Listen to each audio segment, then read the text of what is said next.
पूजा तुझ्याकडे येईल. आतापर्यंत फक्त एक रोमॅन्टिक किंवा कलरफुल भूमिका असलेली पूजा आम्ही बघितलीये, पण आता पोस्टरवर काहीतरी वेगळी पूजा प्रेक्षकांना बघायला मिळणार आहे आणि तुझ्यासाठी सुद्धा तो रोल एक पॉवरफुलच आहे. पण आजच्या या टप्प्यावर तुला मागे वळून बघताना काय त्या गोष्टी आठवतात किती जास्त? कारण प्रत्येक कलाकाराच्या अशा स्ट्रगल हा असतोच. तुला सुद्धा कधीतरी अशा पद्धतीची भूमिका करायचीच असेल असं ठरवलं असेल आणि ती आत्ता तुझ्या वाट्याला आली, पण मागे वळून बघताना आत्ता काय वाटतंय? मला प्रेक्षकांनी घडवलं. मला प्रेक्षकांनी कलरफुल हे नाव दिलं. प्रेक्षकांना माझं काम आवडलं म्हणून मला पुढचे प्रोजेक्ट्स मिळाले. ते प्रोजेक्ट्सही चालले कारण त्यात माझं काम परत प्रेक्षकांना आवडलं. सो आय थिंक एक मध्यमवर्गीय मुलगी जिचा कदाचित हा हेतू नव्हता अभिनेत्री व्हायचा, पण नशिबाच्या एका वेगळ्या वळणावर ती अभिनेत्री झाली आणि त्याच्यानंतर जी मी घडत गेले ना, हे प्रेक्षकांच्या प्रेमामुळेच झालं.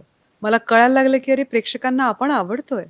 मला अनेक वर्ष मी सरांना सुद्धा म्हणाले, माझ्या उंचीचा मला फार न्यूनगंड होता. मला शाळेत फार हिणवलं जायचं उंचीवरून. वेगवेगळे जोक्स कॉलेजपर्यंत माझ्यावर व्हायचे. पण जेव्हा ह्या क्षेत्रात आले, जेव्हा प्रेक्षकांनी मला सांगितलं अरे काय उंच अभिनेत्री आहे, तेव्हा मला कळलं की हा माझा ॲसेट आहे. सो आय थिंक मला प्रेक्षकांनी घडवलं आणि आता कलरफुल हे नाव दिल्यानंतर लोक मला कलरफुल जास्त ओळखतात पूजा सावंतपेक्षा. आय थिंक हा कलर पण जो आहे कणखरे कसा कलर आहे तो प्रेक्षकांच्या भेटीला मी घेऊन येते आणि मला 100% खात्री आहे प्रेक्षकांना माझं काम आवडेल, कारण माझ्या कामापेक्षा प्रेक्षक माझ्यावर जास्त प्रेम करतात एक अभिनेत्री म्हणून. सो पूर्ण श्रेय ऍक्च्युली प्रेक्षकांचं आहे.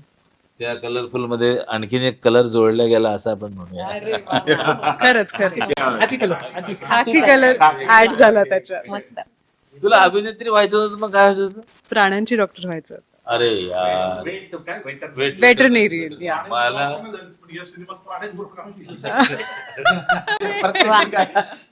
मला 87 साली 87ला 3 मार्क कमी पडले वेटरनरीसाठी. काय बोलता? हो, वेटरनरीला ते 12वी नंतर 3 मार्क मला काहीतरी 63.5% मार्क होते आणि 65% बंद झाले ऍडमिशन. म्हणून मी ऍग्रिकल्चरला गेलो.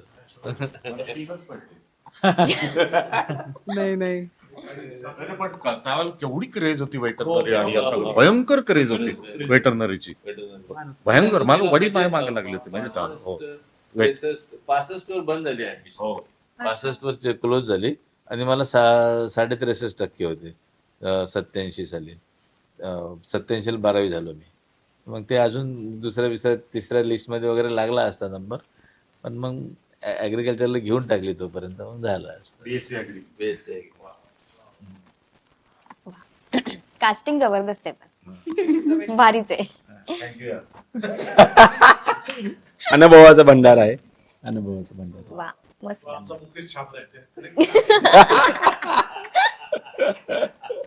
कास्टिंग कधीच चुकत नाही कुठल्याच सिनेमात. प्रत्येक सिनेमात तुम्हाला वेगळं असं जाणवतं. ही एक गोष्ट खरी आहे, कारण आता चित्रपटाचा एकंदरीत लुक बघतोय किंवा काय बघतोय, तर मी आणखीन दुसऱ्या ठिकाणी कुठं फिट नसतो झालो या चित्रपटात. म्हणजे खरं आमदार जो करतोय म्हणाले छोटी भूमिका आहे, हे आहे ते आहे, पण तुमचा चित्रपट बघितला तर प्रत्येक जण आपापल्या ठिकाणी एकदम करेक्ट आहे असा एकदम माणूस. नुसतं असणं नाहीये, ती त्या त्या पात्रासाठी आलेली माणसं आहे. वा. मस्त.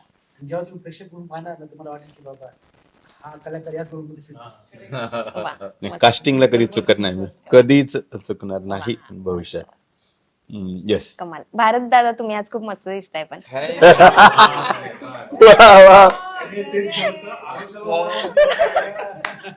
नुसतं प्रमोशन साठी म्हणून हे सगळे कपडे घेतलेले आहे, शूज सॉक्स, हे किंमत 3.5 लाख रुपये खर्च केलेले आहे मी.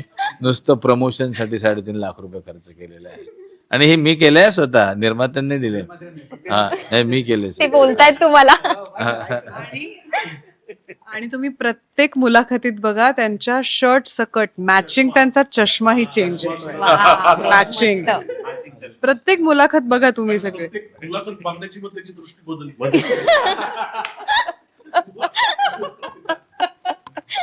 वा वा.